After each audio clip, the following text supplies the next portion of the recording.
So today we're gonna up plant some sage. Get out of here. So that's what we're gonna do today. Let's get to it.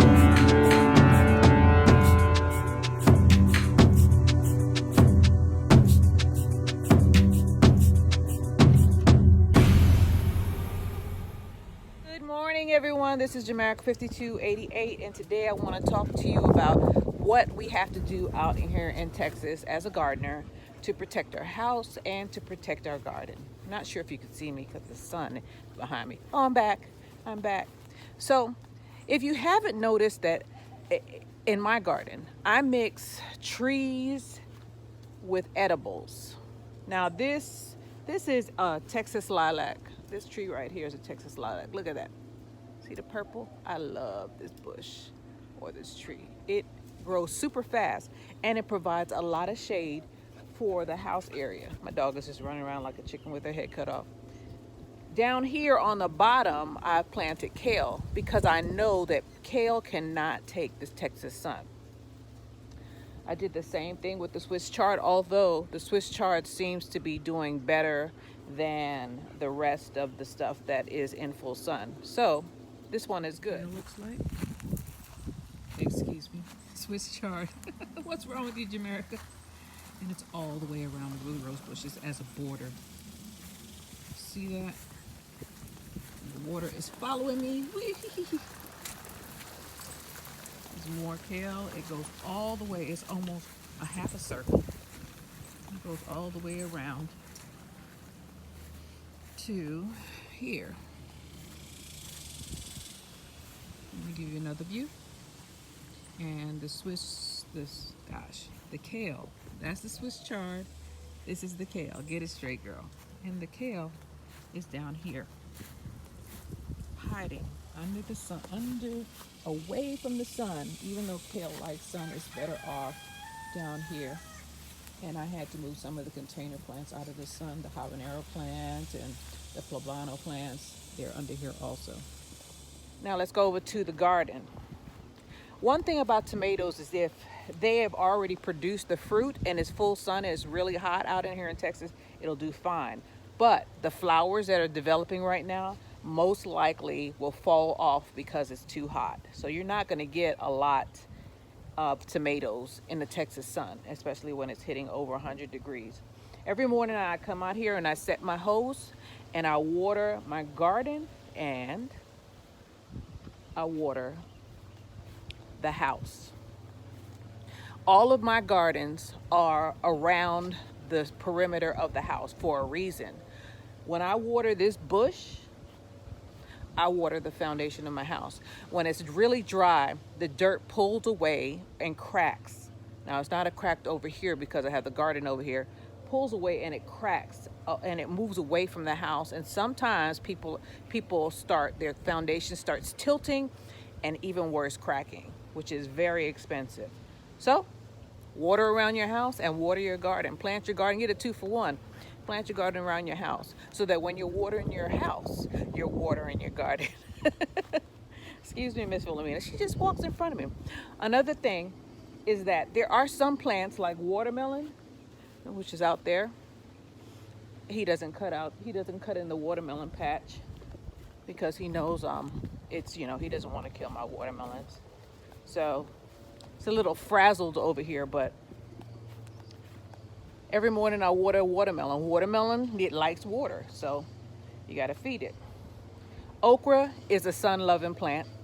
You can plant that out in the Texas sun and it'll do just fine and it'll still produce. The only thing with okra is that you have to check it every day to make sure that there's no okra on it because they'll turn woody on you overnight. Then you could just save the seeds. But there's only so many seeds you want to save. Last year I got a bag full of seeds. Over here is the cushaw. And the cushaw is turning yellow, but it's still doing good. But the problem I'm having with cushaw is rabbits. Look at that. I gotta cut that off because if I break it off, it'll mess with the plant. See all this out here? All this is dry. This is what the Texas sun does. Look at that. This is my hand in comparison. Come on, Philly. All of this is dry. I go out here and I water the trees with buckets. More okra. Okra is sun-loving. Initially, the rabbits were attaching the okra, but they started leaving it alone. I guess it got too big for them, so they're good. I have some more okra to put out. I gotta make sure I put it in a spot where it'll grow because the ground is dry. Swiss chard is doing the same thing. Swiss chard, I planted this during, it went through a freeze. Swiss chard is a trooper. It went through the freeze and now it's going through the summer. This thing was planted, I think in January, early January, when we had the freeze come through. It died back and I thought it was gone and it sprouted right back up. So you all can see right here near the house and under the trees, I have a lot of plants, and you know why? Because container plants most likely should not be in full sun. Not in the Texas sun anyway, they'll dry out. Even the ones that are near the house, I'm having problems with because the sun is so harsh. I used to have this tree, and this baby is coming back, thank God. I used to have this tree to protect it, and look at this, dodder. Dodder. I hate this plant and I can't get rid of it. For some reason it keeps coming back. But this tree is coming back.